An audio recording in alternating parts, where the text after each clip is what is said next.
Peace, peace, peace. Welcome to another episode of Wise the Dome TV. Today, I have a very, very special guest. It's definitely an honor to speak with this brother. He was once a member of SNCC, a Boston Panther, a lieutenant of information at the New Haven chapter, a retired sociology professor at Essex County College, someone that has contributed so much to just Black liberation ideologies and thoughts. And again, it's an honor to have you on, Dr. Charles Pinderhughes. Thank you. I'm very glad to be here. Thank you. Thank you. So I would like to kind of bring the audience along. And so we'll kind of start from the basics. If you can you define internal colonialism and talk about some of the theoretical foundations of internal colonialism? Sure. So when any colony is created, we have to talk about from the colonized perspective, what constitutes that colony? Mm-hmm. And I simply say, look, it has two parts: settler confiscated land and the land on which the colonized reside. Mm. That very observation allows us to say what happens to the colony when the settlers declare independence. What happens to the conditions of the colonized? They don't change. Matter of fact, they get greatly expanded in the case of the American Revolution. After the American Revolution, with the Louisiana Purchase, slavery and the exploitation of Native American tribes vastly expanded, and as a result, that there's a huge rise in development of the slave South. So, I mean, the slave South was was plantation capitalism, and it was the engine, the economic engine for the American colony system. So when that happens, the conditions of the colonized remain. So, and I'm saying, well, the land on which the colony reside is the internal colony, right? Right. Mm-hmm. And but with that definition, if the people move, if that group of systematically, geographically subordinated people move to a new location, but are then again systematically subordinated and geographically concentrated, the colony has moved. Part of the colony has moved. And so that accounts for the migration, the change in the population between South and North, in the 20th century especially. And so that they're coming right up to the present. Now, keep in mind that the concept of an internal colony, not using that language, but the concept of it was embraced by activists from 1829, when the call for the first National Negro Convention was issued, and was acknowledging the pogrom that had occurred in Cincinnati that drove a huge portion of Cincinnati Blacks to move to Canada.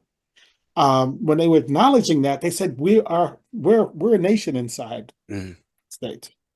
By the 1850s, both Martin Delany and Frederick Douglass were using the phrase "nation within a nation." Right. By the Harlem Renaissance, it was widespread among Harlem Renaissance writers to use the term "nation within a nation." I mean, as a matter of fact, the politics were so impacted that by 1945, even Walter White of the NAACP was talking about imperialism and Black people being colonized. Wow. Or making reference to the imperialism.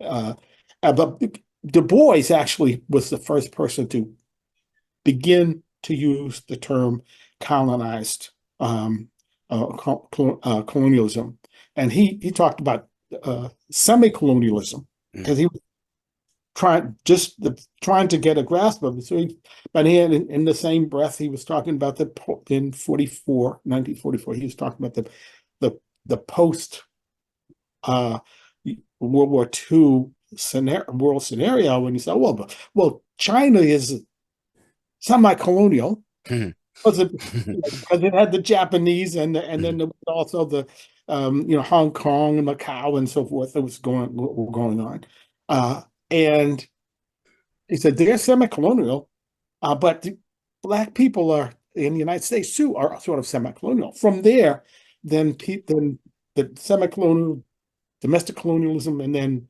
internal colonialism all are used, I would argue, interchangeably by various scholars writing from the author of the crisis of the Black intellectual through Harold Cruz. Yes, right. All the way through to Odell, to people we're talking about. They're talking about domestic colonialism or internal colonialism. That's what they're talking. That's it. They mean the same thing. So that's kind of and this is all the African American history, and that gives birth to this from the activist point of view, not just from the from an abstract intellectualist point of view. So that's I think the first very important thing to grasp, that, and then this was then embraced by both scholars and also all of the Black Power organizations in the in the late 1960s. All of the national ones had 2 points of unity with each other. They disagreed on a lot of other things, but one was that they all considered themselves heirs of Malcolm, and then but the other was that they thought Black people were colonized. Wow. Now, one of the major issues, I think, that was pregnant within all of this is that up through the early 2000s, everyone who talked about it kind of talked about it as a single colony. And say, well, the Black people in Seattle, Washington, and New Orleans and Boston are in the same colony. And that presents the problems. And with in sociology, the sociologists who embraced it, there was a dismissal of internal colonialism as, that's the colonial analogy. It's like an analogy, right? That's it's like a colony, but it's not a like a colony, but it's not a colony. Right.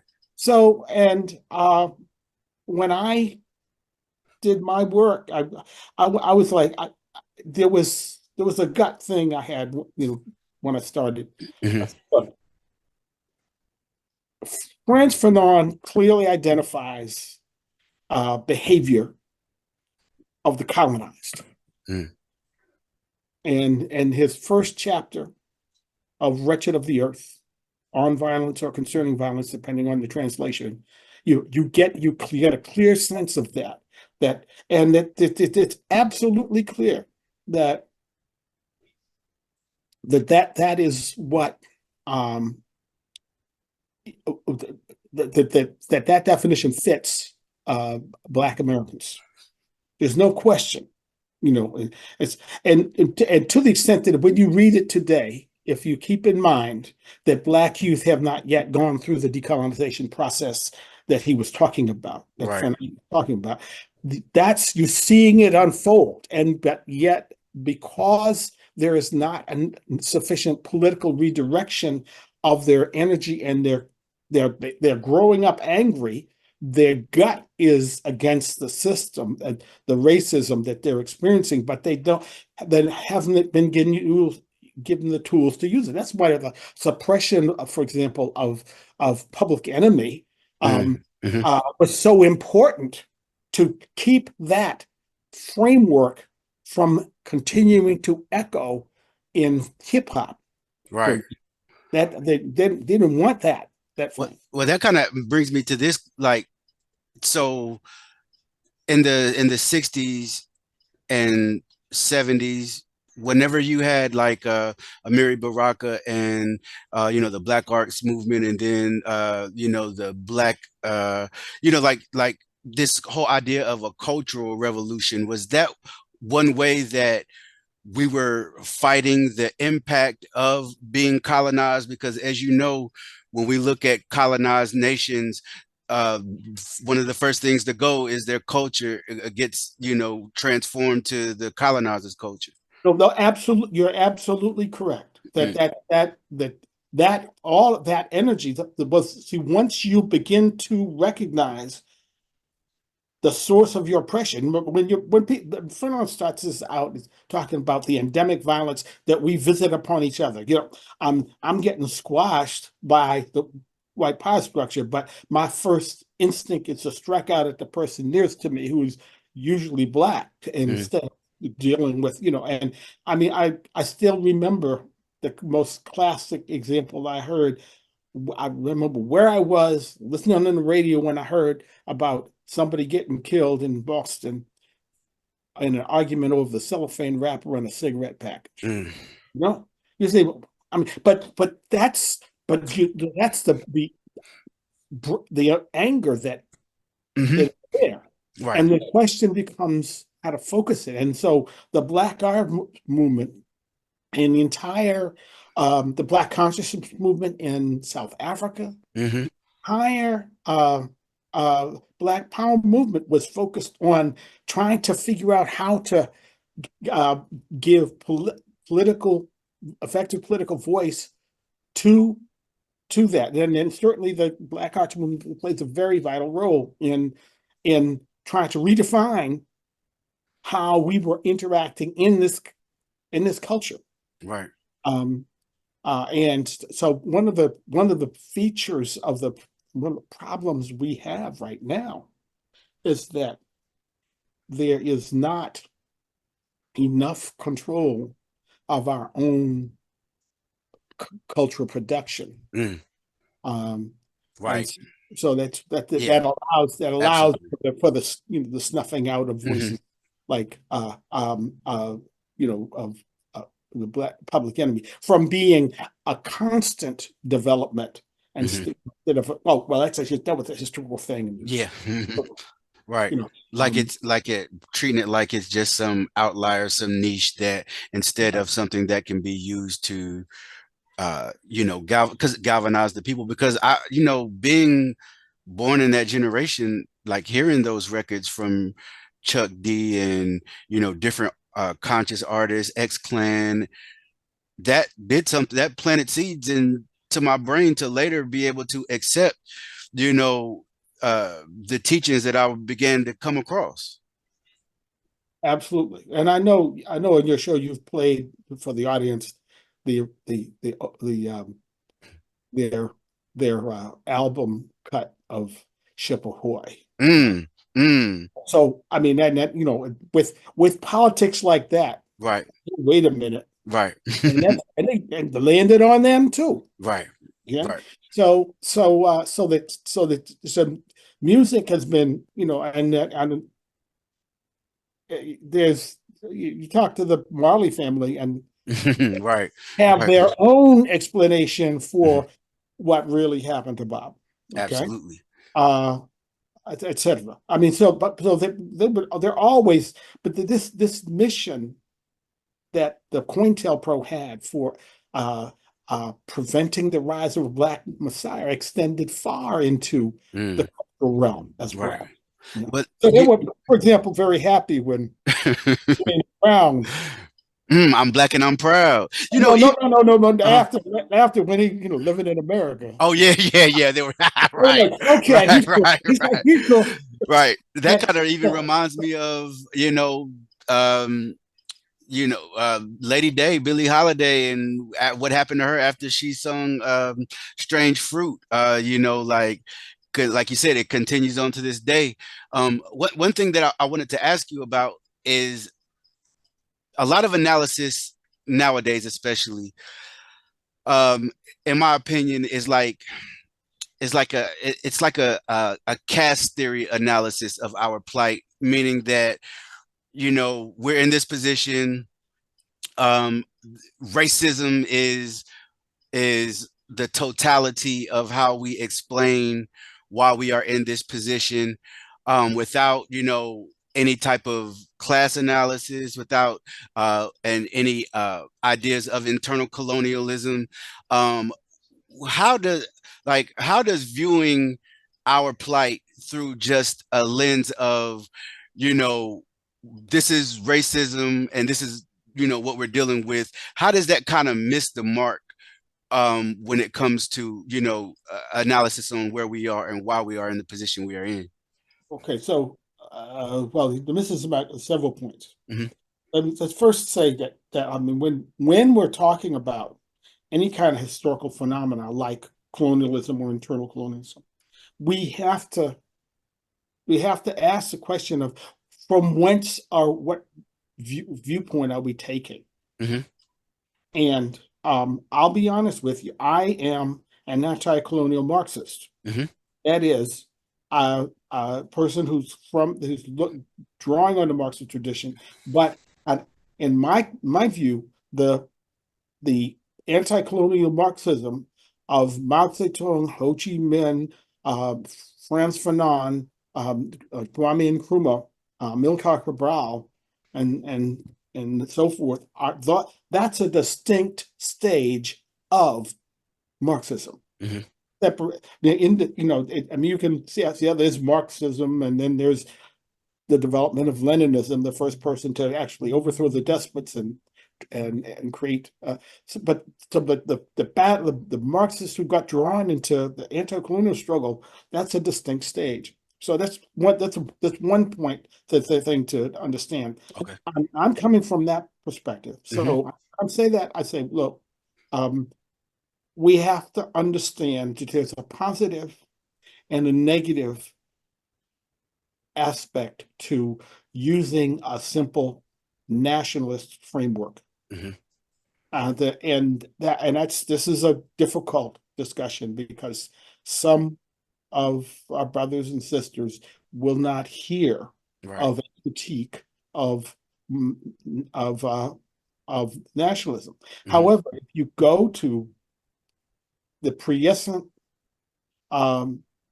chapter of uh, Fanon, the pitfalls of national consciousness, he warns against what has happened to Africa in the ensuing 60 years. Hmm. Uh, so, so the nationalism by itself doesn't liberate us. The question is, how do we arm our framework so that we can do better? And you mentioned the question of analysis of classes. Hmm. That's exactly what we have to do now. In my view, I think that Marxism can do it best, although it's a it's like lifting a heavy sledgehammer and hitting a exact nail on the head. And a lot of people um, don't do it very Hmm. precisely. Right. Uh, but it's something that takes patience and experience, and you really want to work at it and look at the frameworks that seem to have most endured. But having the class analysis is critically important. Um, uh, and when you're looking at um, the interplay, and the fact is the colonizers are always going to be looking at who among the the colonized, they can connect with. Mm-hmm. And the two groups that are most subject to their machinations are the bourgeoisie, to the extent they are allowed to develop. And then I'm talking about the ones who own means of production. Right. So that those are historically distorted in most internal colonial situations. Mm. In the case of the the African American community, we have not had Black capitalists who can function fully as a class. That we don't have that, haven't Right. had many. Right. Let's take to and the things that can happen. We know about Madam Walker, the first Mm-hmm. Black millionaire, but once the segregation was ended, the penetration of the personal care and hair care industry was huge. Right. And the well over 50% of the market share that the black companies had in the early mid 60s evaporated. Mm-hmm. Were taken over. Mm-hmm. What did they do? Oh, they got the Black spokespersons. Yeah. You for the and this is those people they're looking out to get their money, and they got it, but in the process there was it was a dislocation of even the Black bourgeoisie. Mm-hmm. That you got the Black petty bourgeoisie. You also have the people who are professionals, managers, small business people. Mm-hmm. Also, they can go either way. And then you also have the lumpen proletariat. The Black Panther Party saw themselves as focused on the lumpen proletariat, which I would argue was ultimately an error. Mm. I mean, it's an important class to organize, Mm-hmm. but not just by itself. Right. I got you. Fred Hampton, to his credit, was en route to rethinking that. He had the quote inside the party that I remember the most was from him was, "We're so proletarian revolutionary intoxicated, we cannot be astronomically intoxicated." Mm. Wow. But he did he would but his I mean so and I'll point out that movie did not really show his brilliance at understanding. Mm-hmm. He's a great popularizer of Marxism because he understood it thoroughly. Mm.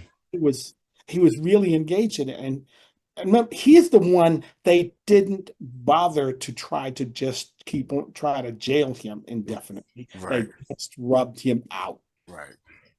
Yeah. Of all the leadership, he's the one. Yeah.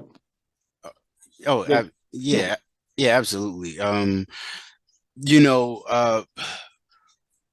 You wrote about toward a new theory of internal colonialism, about the issues of viewing, in this case, and what we're talking about here, the United States through a post-colonial lens.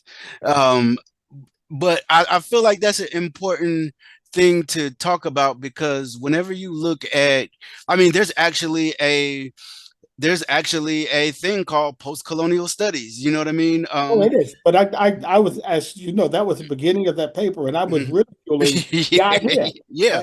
I Yeah. the United States and how do you define post-colonial anyway? And Right. There's all these different ways to do it, and it's essentially you're going around in circles when it's clear there's clearly colonialism still there. Right. But part of that is the work that, in my view, you've got a continuum of colonialism, Mm-hmm. direct colonialism, and indirect colonialism, and that's both in external colonialism and internal colonialism. Mm. That continuum means that if you go to neocolonialism, indirect or indirect colonialism, then you're just replacing the oppression. There's a phenomenon going on now, as if it hadn't happened enough already in Nigeria. Okay. Nigeria, the British left, and then they were paying the elite to exploit the economic riches of the Delta, and then they were poisoning the water. They killed had activists killed as a result. Sarah Weaver being among them, and now they're trying to move away from even that by supposedly selling that portion of their combine to Nigerian holders, but then they're giving them the money to buy it. Right? They want the additional cover because they're worried about being made liable for the actual killing of the activists. Yeah. So I mean that's the kind of thing that's going that they so they'll whether it's 1 or 21 cover corporations, they're still pulling the strings, right? And they still controlling what's going on, but they have the front that appears to be that it's quote minority owned or well black. that kind of brings me to an idea also when it comes to internal colonialism.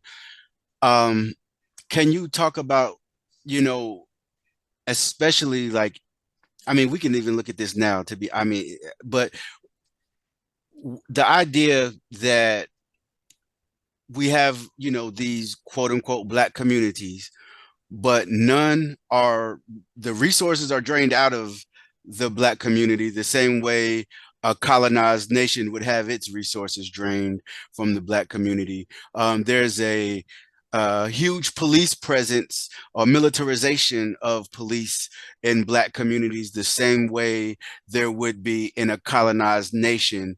And so like whenever I first began to study internal colonialism, one way that helped me to understand the theory itself was to kind of see the parallels of our experience here in America and colonized nations abroad. And if you can you talk about that some? Yeah, well, first of all, I'll tell you, the thing that set me off on this was when I first really read Wretched of the Earth in a course in college. Right. And I had been recommended to me by 2 sub-Saharan African students before, about a year before, and I hadn't gotten to it. And then I was in the course, and I had a progressive white professor, and he was talking about, he wanted the social deviant can actually have a good comment on, let's read, Malcolm X and Frantz Fanon and Rebellion in Newark. And then Rebellion in Newark had just come out. So 68, the Rebellion was 67. And I had Rebellion in Newark to read, but I didn't like the presentation. This white student attempted to make a presentation, but didn't really fully grasp it. And I was like, okay. So I started reading them together and blew the back of my head off. I was like, oh my goodness. I could see the parallels by reading Rebellion in Newark with what was going on. But one of the features of Fanon, by the way, is that because he was born in Martinique, educated in France, when he went to Algeria and became engaged in the Algerian liberation struggle, when he wrote about it, he wrote about the specifics of the Algerian Revolution, but he had a real general approach at the same time. Yeah. And it allowed you to, and so you will find Fanon quoted in the very first book on Black Power. Mm. by Carmichael and Hamilton, or Hmm. Turner and Hamilton, if you prefer. Um, so that it captures Hmm. that. Anyway, I'm not sure I have really fully answered your question about, because you were worried about this question um of uh of not having the resources, and how do we want what to do. I'm saying that we need uh uh more of a Marxist analysis of the conditions with the class analysis, and saying, okay, we know that we're going to be making uh, change. Who are our allies in this? Yeah. And that's another piece of this question. When we say we're a nation, as using and a single nation, using an analogy, then that implies that somehow we're going to be able to free have an independent nation. And I don't see, there's not a nation on earth that I'm aware of that can do that. As a matter of fact, when the British tried to do a simple form of that, when they, you know, uh, when they acknowledged independence, it was originally India, and then West Pakistan and East Pakistan, Right. right? Right. And of course, East Pakistan actually broke away from that, became Bangladesh. To me, that's a formula, even if we were to get that wish, even Mhm. if we could stand on our own, Mhm. to for 2, 3 many Bangladeshis. Mm. And, Right. Right. Right. um, so we're going to have to make common cause Mhm. with people, with the various class elements in the areas we're in, and to find a way to make the changes. And That's the catch-22, and I know for many nationalists, it's a very hard pill to swallow. yeah. But this is something that it even came up uh, during Lenin's time in the form of the Jewish Bund. Mm. The Jewish workers Hmm. wanted to they wanted to suggest that there was a Jewish nation, and they wanted to have that identification. And Lenin, argued against it. I mean, they were participating in that, in the Russian Party for a while, and then they choked on what he was saying eventually. But I mean, you got to realize that was a trend in is Israeli, excuse me, is in Jewish politics, that and ended up in the foundation of the state of Israel as a nationalist Mm. project Right. of Jewish of Jews, and we're seeing the culmination of where that can go Hmm. right now. It's I mean, it's so it and it's the workers, the Jewish workers would have been appalled at everything that's going on Right. today. Right. But the problem is that they were embracing something that had a huge downside that they weren't seeing at that point. Mhm. Indeed. Indeed. So, But I wanted to, but before we move on, one thing I definitely want you to touch on is within the framework of internal colonialism and us being a colony, us being a colonized people, a nation within a nation, what is the role of police in as far as keeping us, colonized and in this colonized state?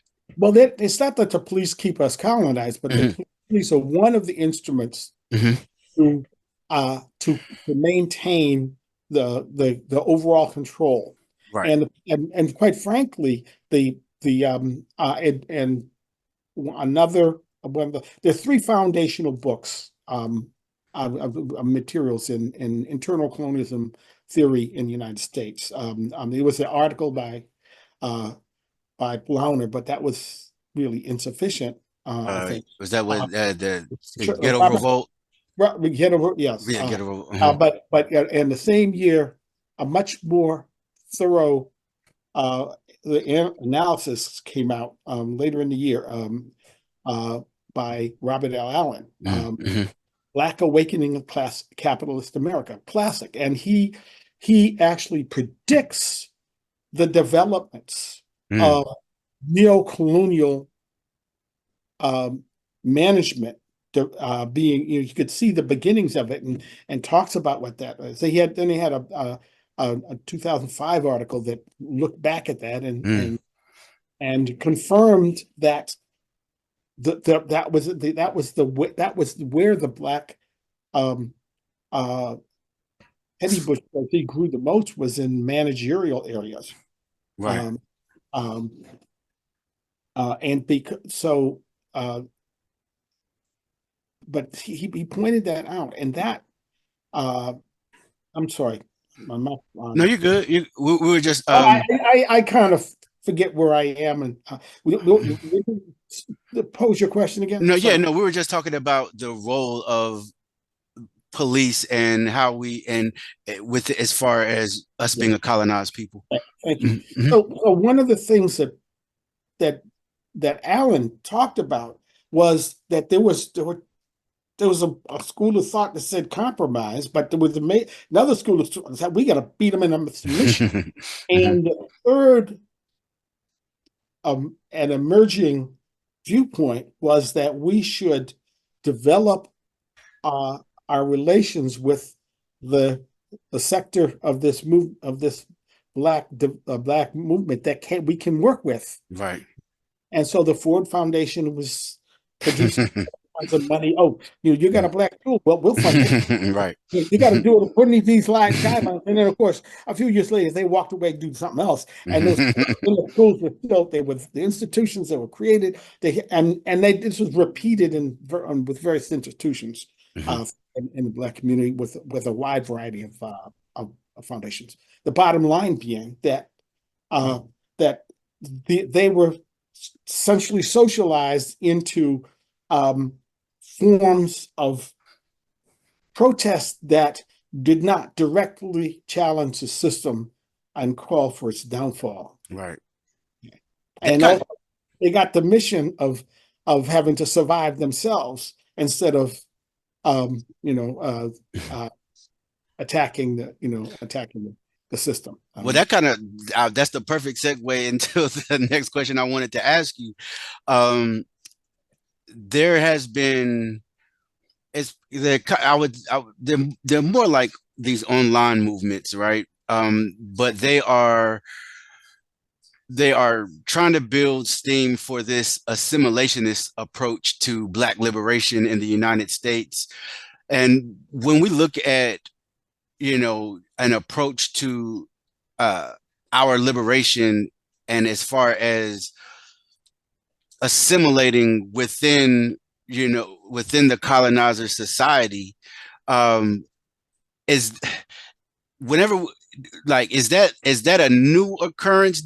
Or do you think people there are because there are people that well go ahead, I'm sorry. Go ahead. I mean, look, come on, come Yeah, back to Booker well, T. Washington. Come well, on. I know I was going to mention Booker T. Washington, but some people kind of give him a pass He was because trying of to do what he thought he could yeah. do. Mm-hmm. But he said, keep your head low, Yeah. don't get mad, Yeah. and do what they let them. We can do well what they can let us do, Mm-hmm. and bide our time. But he was saying, what do we do after we bide our time? Right. Bide our time. Right. I But think the do it difference. bide. He just said, dude, this is what we should do, and Right. this, keep your head low. I think the difference with Booker T. Washington and those of that time, even with some people that may see some brothers and sisters in the 60s with an assimilationist approach, this seems like a a total, we're going to ignore Western imperialism, the effects of Western imperialism.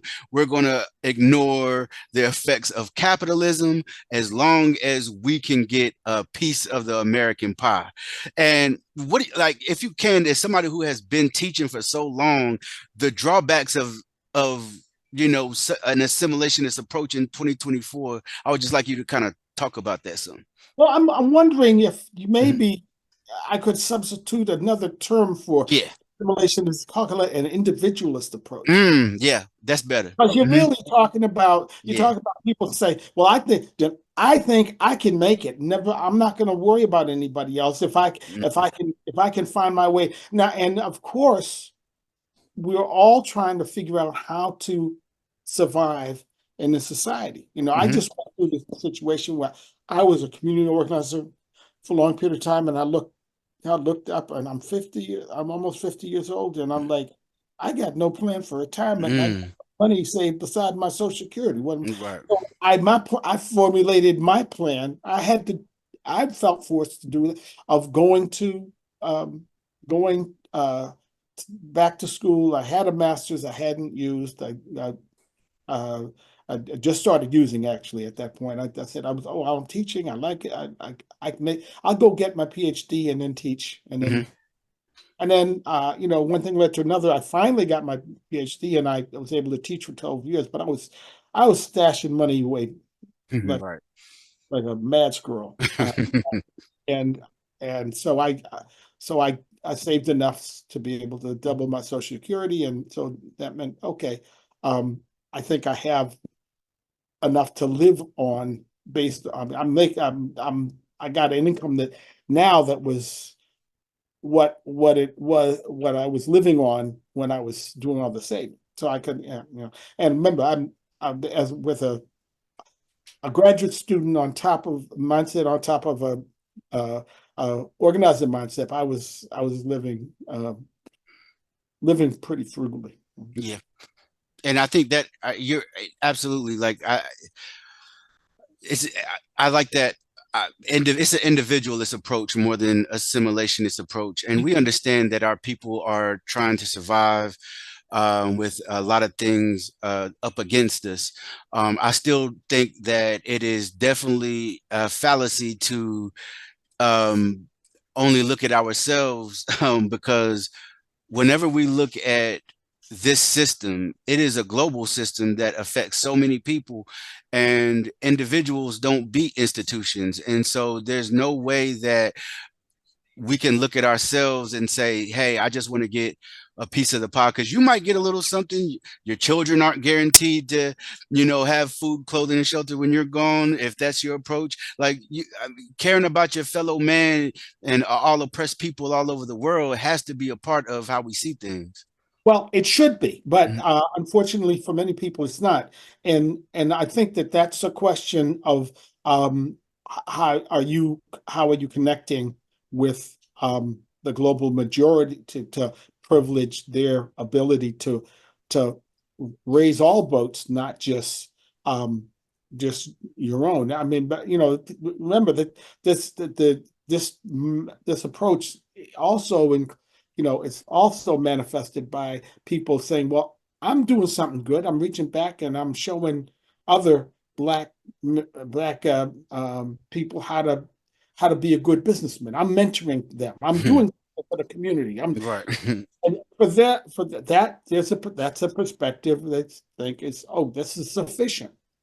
But it's, of course, when we're maintaining the the the capitalist system, it means we're maintaining the the Our the own slavery at this point. well, and not just our own slavery, we're maintaining the wage slavery for peoples of the world. Absolutely.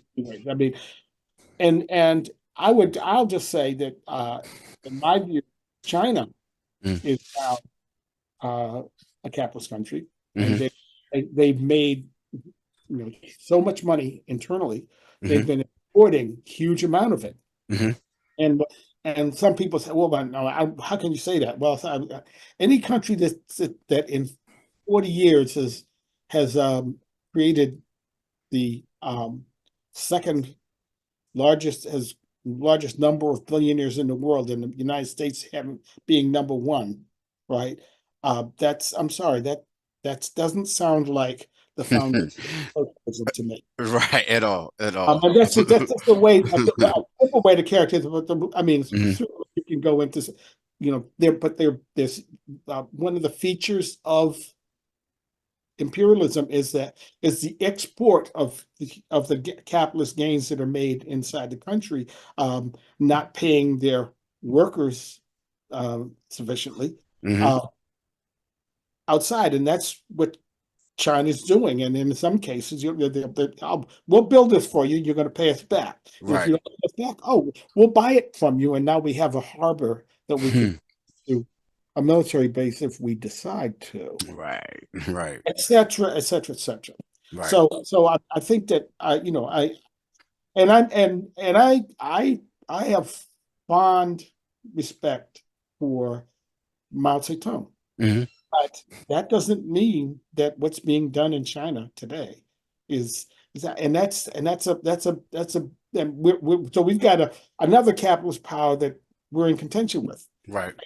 That becomes a real issue going down the road, because if you look at World War I and World War II, the roots of them were in the conflicts between capitalist countries. Right. Right. And how they escalated those um, into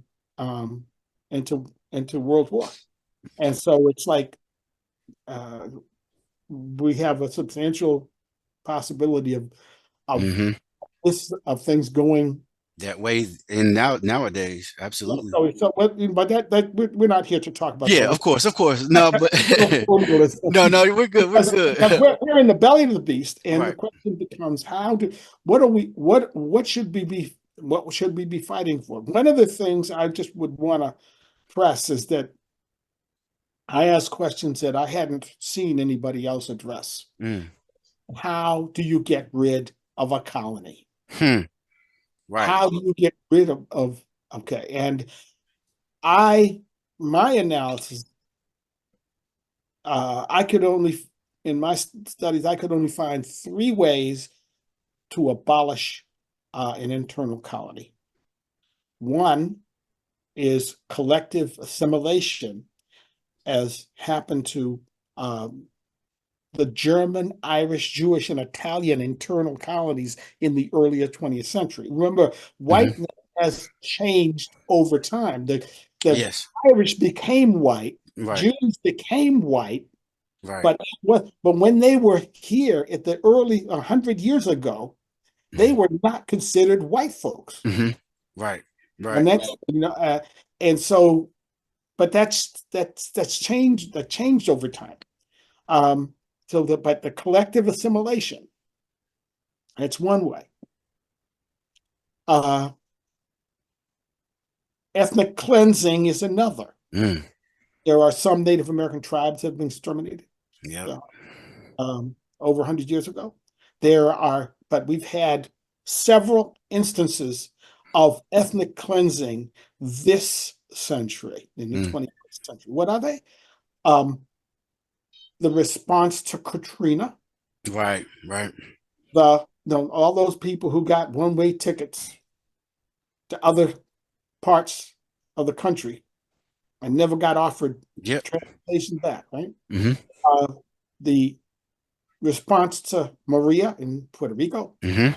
and the this part is the response to the deindustrialization of Detroit, Mm. manifested in the water policy that they had for a while, Mhm. was that they were evicting people. They were not evicting people, but they were cutting people's water off if they had an overdue water bill. Right, and that's with the And contaminated water. no, Oh, you know, I'm sorry, that was that's Flint. That was Detroit. Flint. That was But Flint. that was Mhm. that's another Mhm. manifestation of it, right? Mhm. With the Mhm. environmental racism, Mhm. boom, and it was a Republican appointed board, because Mhm. Michigan, the state had created um, created the power to take over um, municipalities that are supposedly poorly administrated. And of course, most of the ones that took over were predominantly Black. Detroit, Flint, and so forth. And that there was decisions of that Republican board that fed all that lead and created all that lead crisis in the war. Anyway, but it was they were at the time when there were hundreds of thousands of dollars that were owed by major businesses. They could have said, pay up. So, and then there would be a huge inflow of cash. They were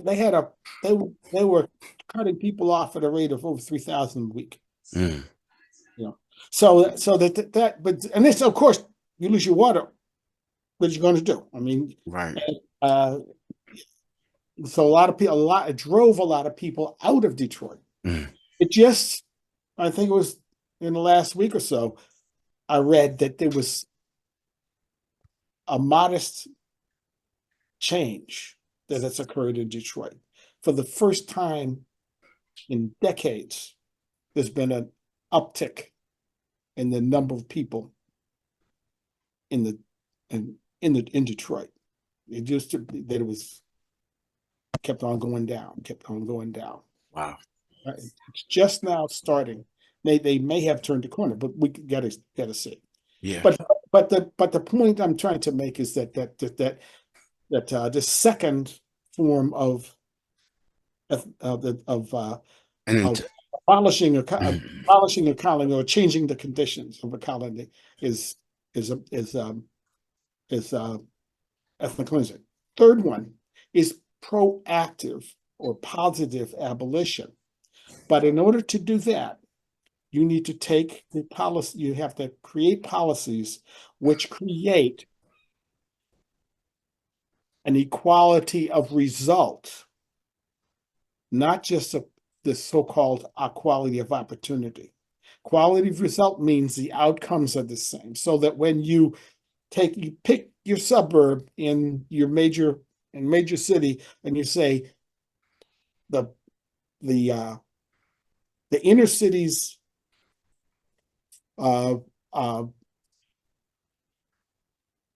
infant mortality, maternal mortality, their unemployment, their education level, all of them are going to be the same in the inner city as it is in the major suburbs. When you equalize that, you have you get rid of the colony. You have the enclave. You still may have an ethnic enclave. We have ethnic enclaves of Irish and others today, but they're not this concentrated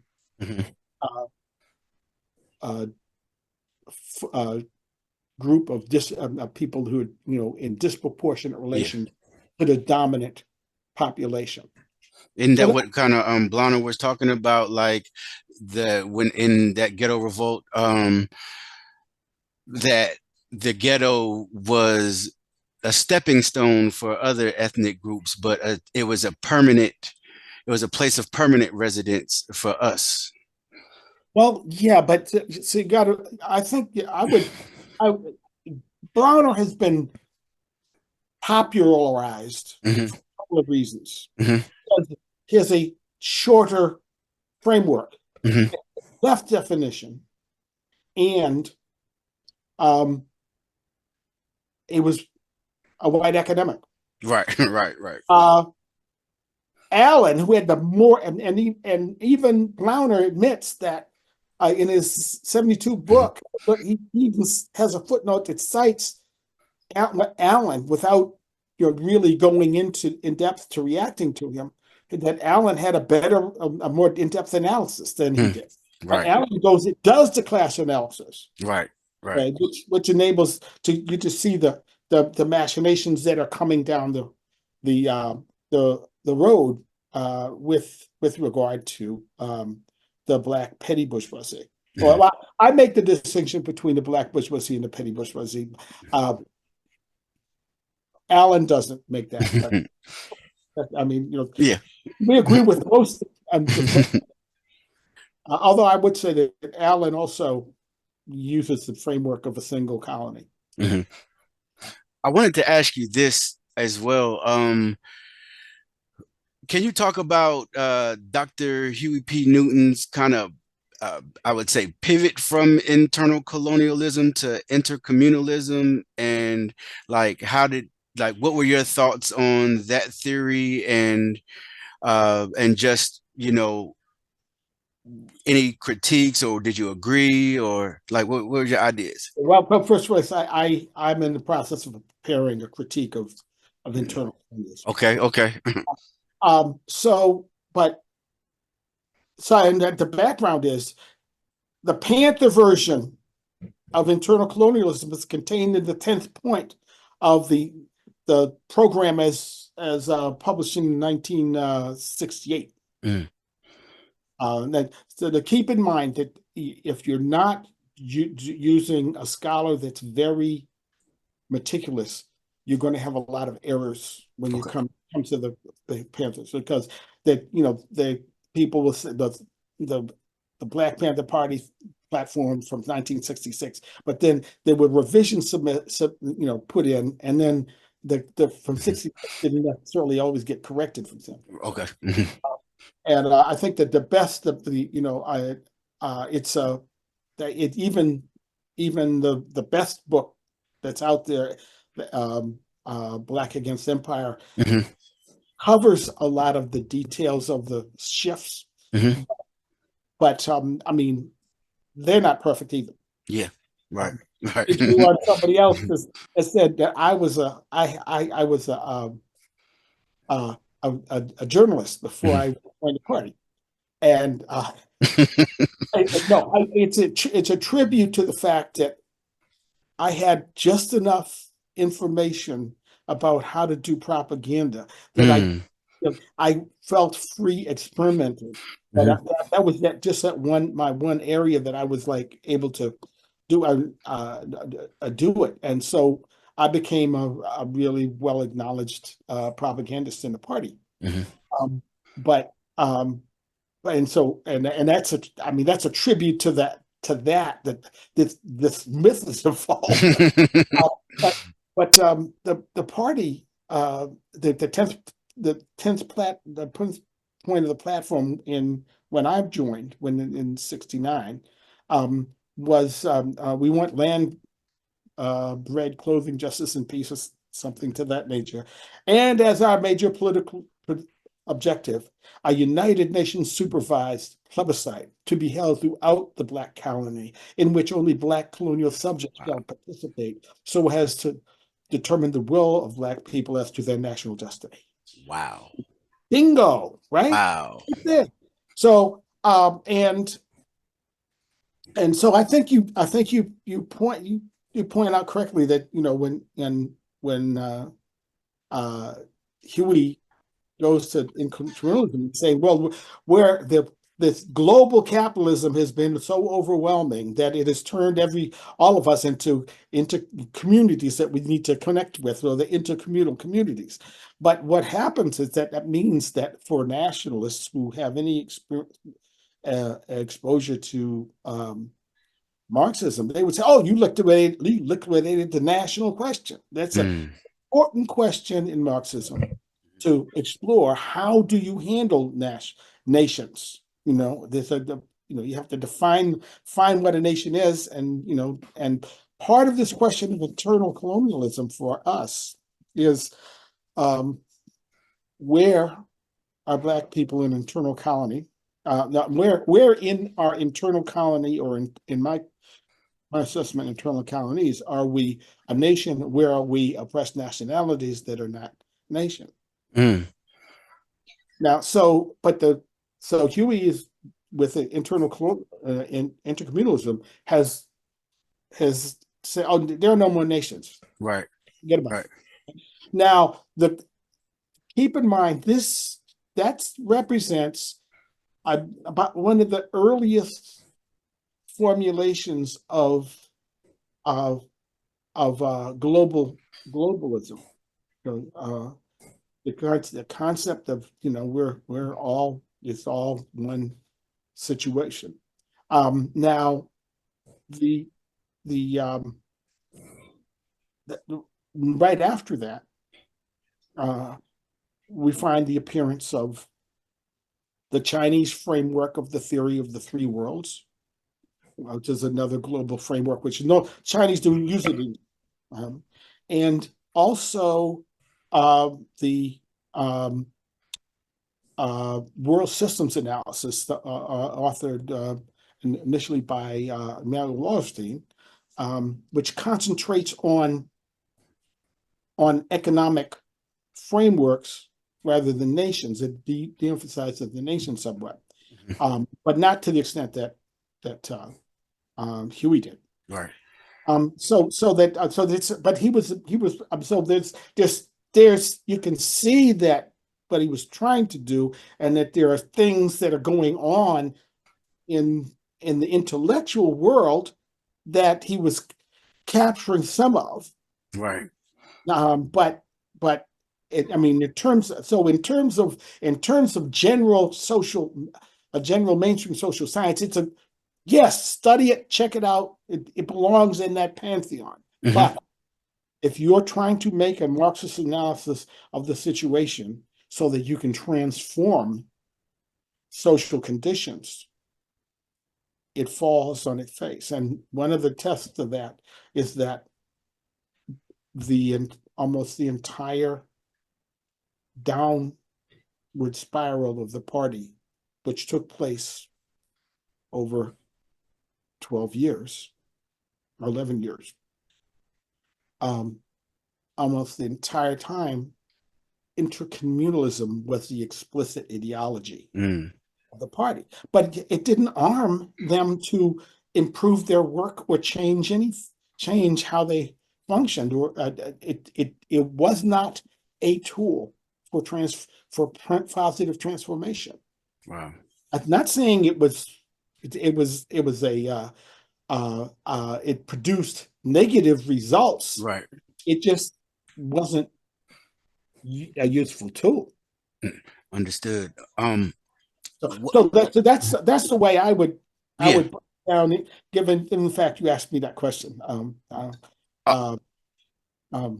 Go ahead. I'm sorry. No, I'm glad I asked you, because just from somebody who was there and somebody who is as well studied as you are about it, anytime we have the opportunity, to go over these type of things, I feel like, it's a must. The last thing I wanted to ask you, and before I ask you that again, Dr. Pinderhughes, it's an honor to have you on. So again, I just wanted to say thank you, and I appreciate you for coming through and spending time with us. But the last thing I wanted to ask you, you mentioned him earlier in the interview. You also talked about him and toward a new theory of internal colonialism. But Malcolm, how powerful was Malcolm for everybody that came after him to say that they were an heir of Malcolm, and the ideas of colonialism that he was, teaching at that time? Oh, well, so if you want to get the flavor of Malcolm, don't bother with the autobiography. And don't bother with the biopic, right? By Spike, yeah.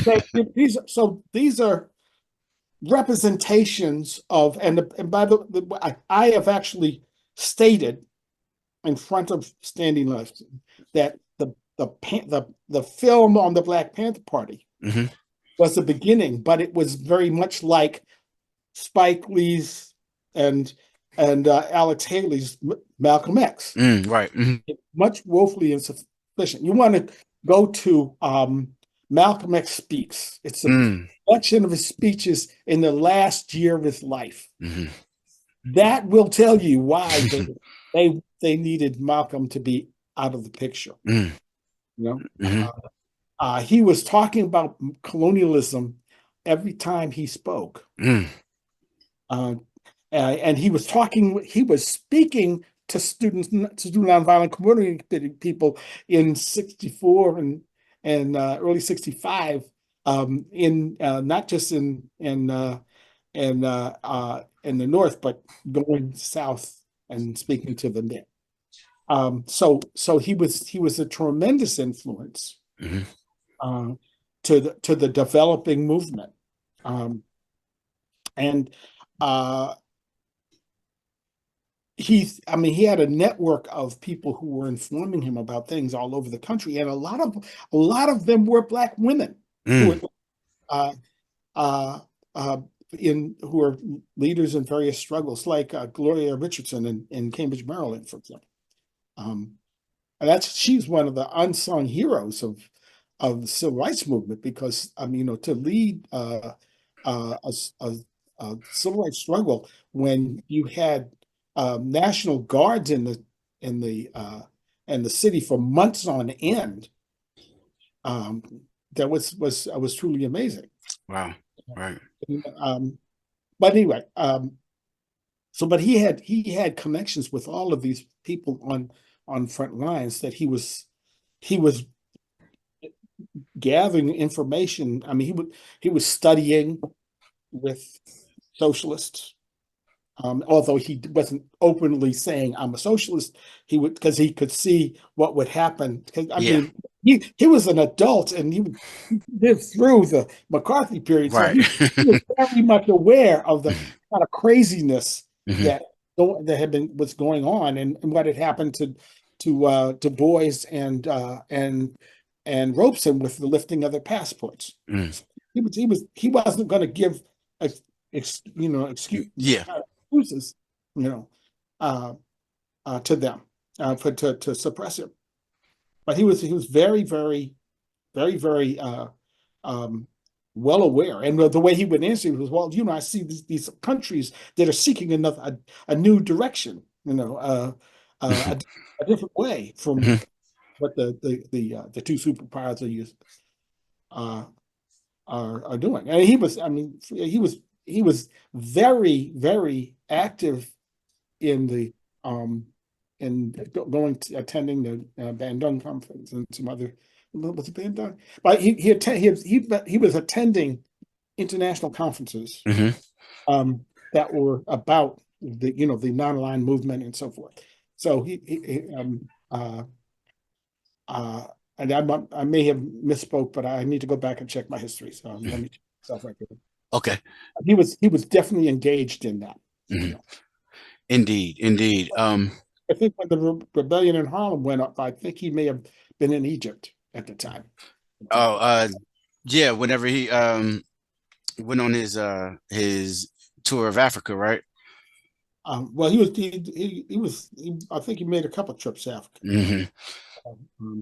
By the way, at one point, um, the uh, a subsidiary of the CIA had actually sponsored a tour of Africa that visited all the countries that Malcolm had, What? and they included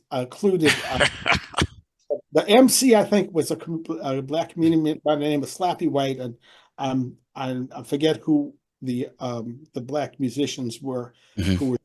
I don't want to misspeak because so I haven't thought about that for so long that I'm not. But they actually did. Wow.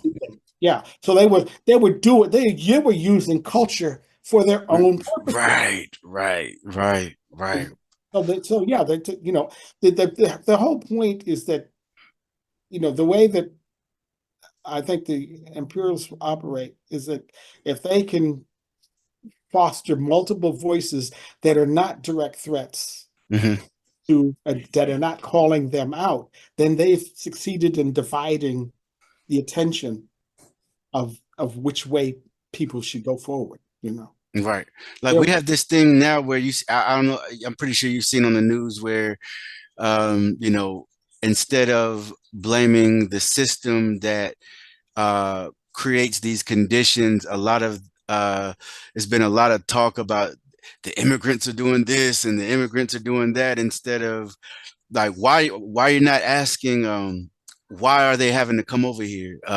Why, when it comes to the jobs that they're so-called taken from you, why are you not questioning the system that creates the conditions for, this type of competition for resources? Well, to see, the first thing to think about is that the function to run capitalism, you need a mechanism to keep the wages low so that you can keep the profits high. Absolutely. Mm-hmm. So the unemployment is that tool. Mm. When it gets under 5%, they get nervous. Mm. Full employment in capitalism is 5% unemployment. That's one in two don't have a Wow. job, and it's full employment. And Wow. that's according to the people who are reporting to the unemployment office, seeking jobs with unemployment office, reporting, et cetera, et cetera. If you have dropped out, if you're no longer seeking a job, you don't show up Mm. on the statistics. Mm. So 5% unemployment. And remember, you have a huge amount of people who are employed in the U.S. military. Right. So that you have those features. And labor in prison. Oh, thank you very much. Mhm. So that you have this all tends to keep the wages lower until it until you we reached a small bursting point a few years ago where the people started finally demanding that a livable wage, and it's still, the effects of that are positive, and they're resulting now in the reinvigoration of the labor movement to some extent. We'll see how far that goes. I'm hoping that it'll be a tremendous transformation, because a strong fighting labor movement can be a vigorous supporter for the struggle against imperialism. I mean, the dock workers in the U.S. who refused to unload South African ships were a huge component of the Mm. anti-apartheid movement. Mhm.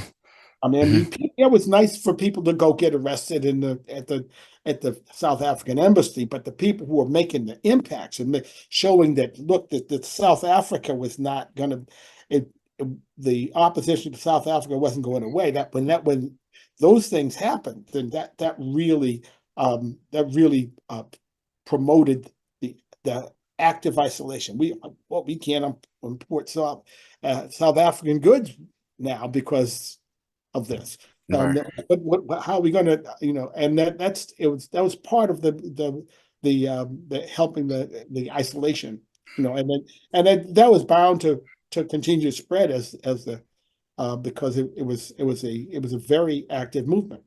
Um, there's some people trying to do that right now with the struggle against Israeli colonialism. Mhm. Right.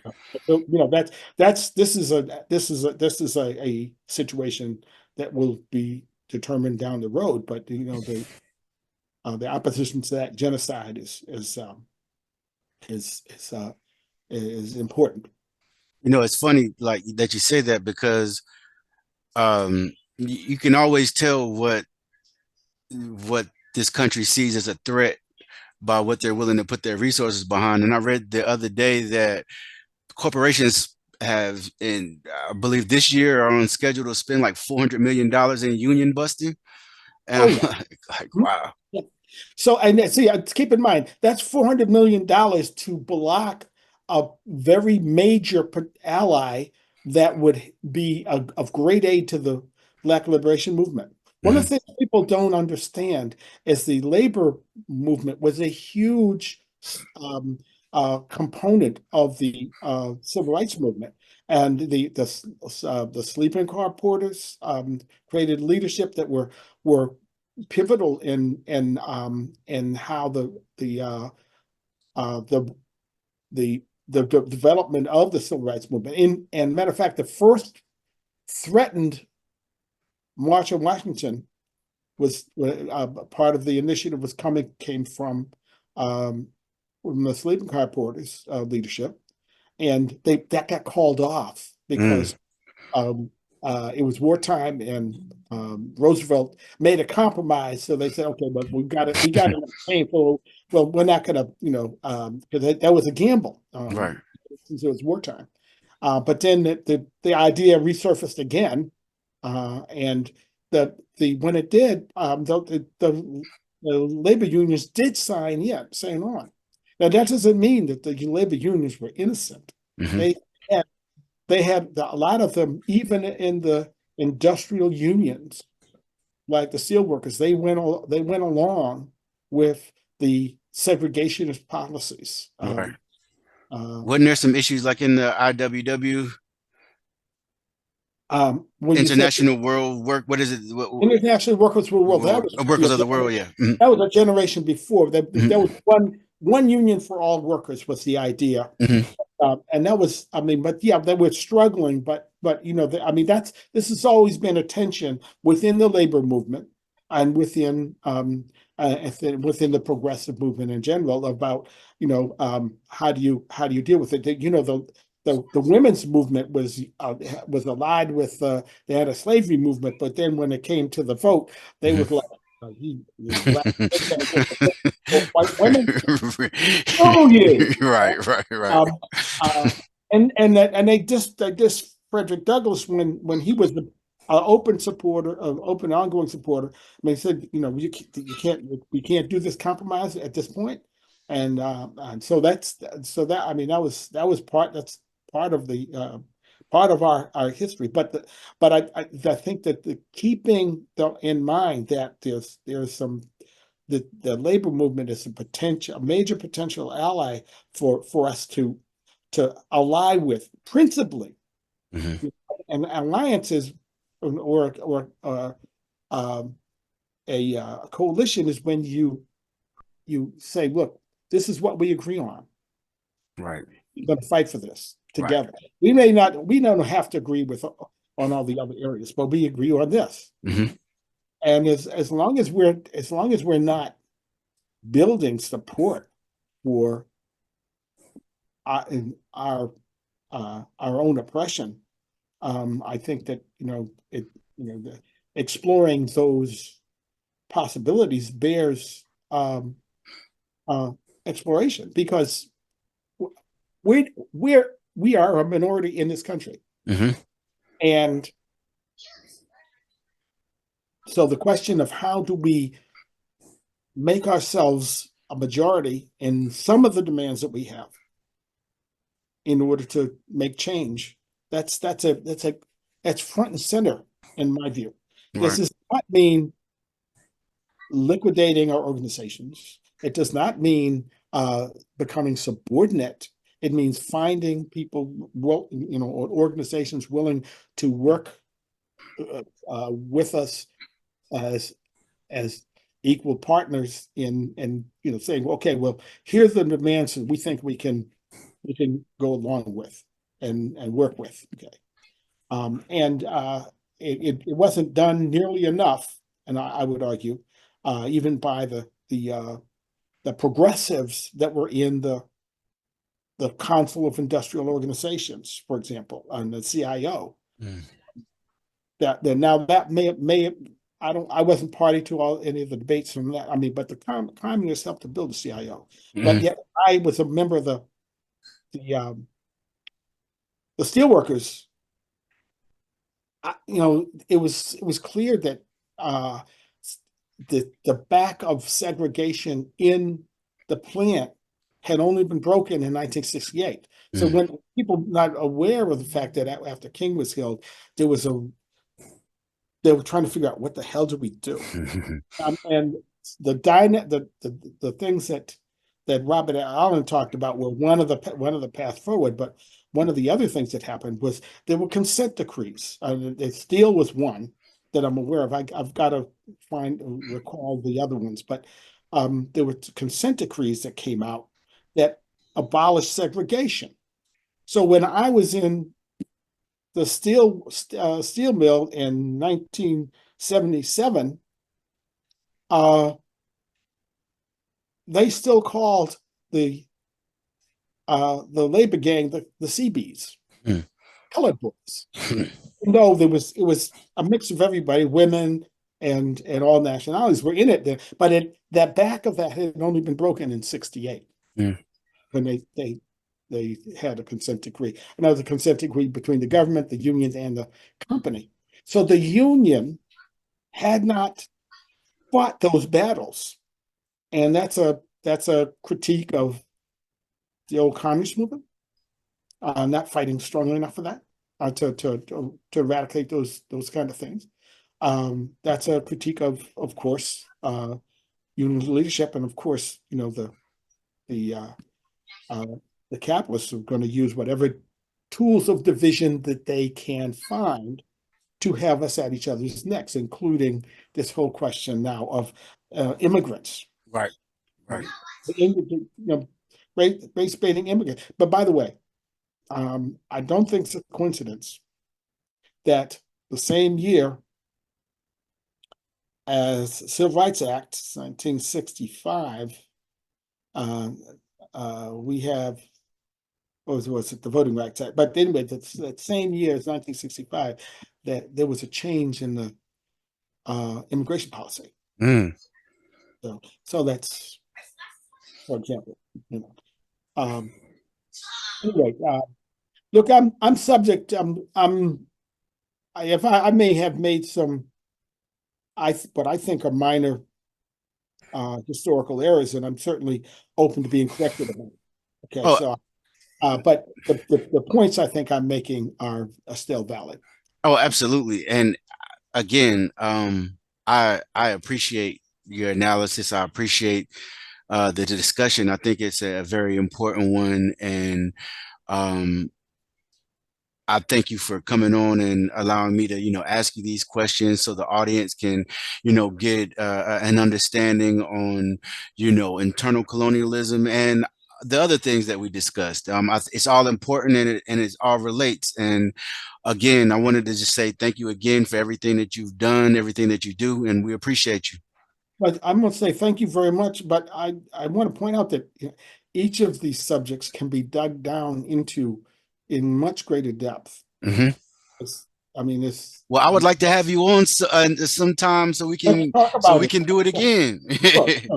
No, I'd be very happy to. Awesome. Awesome. Well, I appreciate you, Dr. Pinderhughes. Well, thank you very much. I've been saying for quite a long time, take it light, but take it. Indeed, indeed.